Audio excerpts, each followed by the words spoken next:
are the lasting images of the bloody war in the Balkans. Buildings, sometimes entire towns, turned into piles of rubble. The 4-year conflict sent thousands of refugees fleeing for their lives. Today, tears and prayer have replaced the constant shower of bullets and bombs. For those that endured the years of attacks, the painful memories of loved ones killed by the violence is still vivid. For the old and the young, overcoming the trauma of war is now the silent battle. After war, since 1995, 1996, the interest of international community was much lower, and we were faced with many difficulties and many problems. Among the most serious problems, how to help the children of Croatia and other Balkan nations recover from the horrible violence they saw firsthand.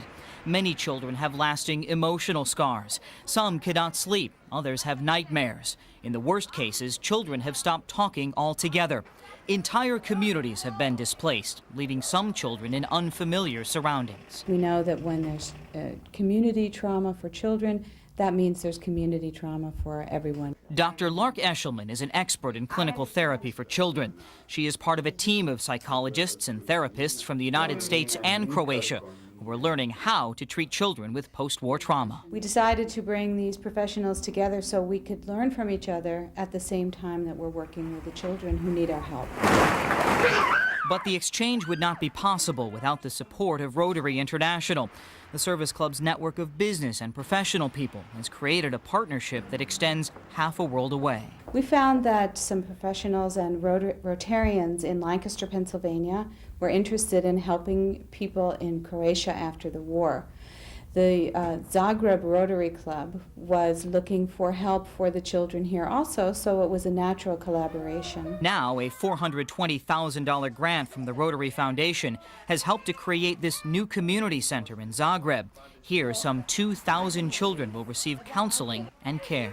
What we'd like to do in the long term, of course, is to find people from around the world who would both like to have training in this very specific area of child trauma, and to bring them here to show them how we do what we do. A recent study published in the Journal of the American Medical Association showed 1 in 4 Bosnians could not work or carry out daily tasks due to post-war trauma. But for children, the emotional scars can be even more devastating. Many lose trust in adults, causing developmental problems later in life. The road toward healing begins with intense one-on-one therapy. Here's one of the primary experiences in life from nurture, but I'm not going to let Zdravko feed himself. I'm going to exchange food with him. At the center, entire families will be treated together. And then there are the children who have had no one to take care of them. Orphans of the war are at high risk for psychological trauma. The center will serve as a place for them to receive love and comfort, something that has been long overdue for many of these young war victims. Fortunately, now Rotary International finds significant resources and also provide us organizational and professional support to do this program. We were aware that something like this was needed much earlier.